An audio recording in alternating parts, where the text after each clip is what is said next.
अम्बपाली वैशाली की प्रसिद्ध नगर वधू थी, जो अपनी सुंदरता और कला के लिए जानी जाती थी। बुद्ध से उनकी मुलाकात और उनकी शिक्षाओं ने अम्बपाली के जीवन को पूरी तरह से बदल दिया। यह कहानी करुणा, आत्मज्ञान और परिवर्तन की शक्ति को दर्शाती है। अम्बपाली का जन्म वैशाली में हुआ था और वह अपनी अद्वितीय सुंदरता और नृत्य कला के कारण बहुत प्रसिद्ध हो गई थी। वह वैशाली के प्रमुख व्यक्ति और राजनेताओं के बीच आदरणीय थी, लेकिन उसके भीतर हमेशा एक खालीपन और अधूरी इच्छा का अनुभव होता था। गौतम बुद्ध अपने शिष्यों के साथ वैशाली पहुँचे और वहाँ एक बगीचे में ठहरे। उनकी करुणा और शांति की आभा ने पूरे नगर को आकर्षित किया। जब अम्बपाली ने बुद्ध के आगमन की खबर सुनी, तो वह भी उन्हें सुनने के लिए उत्सुक हो उठी। अम्बपाली ने बुद्ध को अपने निवास पर आमंत्रित किया। बुद्ध ने उसके आमंत्रण को स्वीकार किया और उसके घर आए।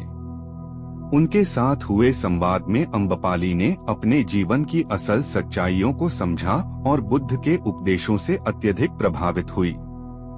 बुद्ध ने अम्बपाली को जीवन की नश्वरता और असल सुख के बारे में बताया।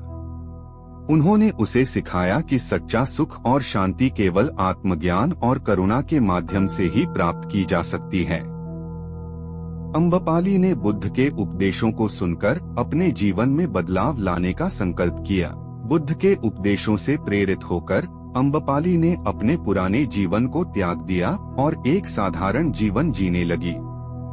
उसने अपनी संपत्ति और धन को गरीबों और जरूरतमंदों में बांट दिया। उसने बुद्ध के शिष्यों की सेवा में अपना जीवन समर्पित कर दिया और स्वयं भी ध्यान और साधना में लीन हो गई। अम्बपाली का जीवन एक अद्वितीय उदाहरण है कि किस प्रकार आत्मज्ञान और करुणा किसी भी व्यक्ति के जीवन को पूरी तरह से बदल सकते हैं। बुद्ध की शिक्षाओं ने उसे सच्चे सुख और शांति की ओर मार्गदर्शित किया।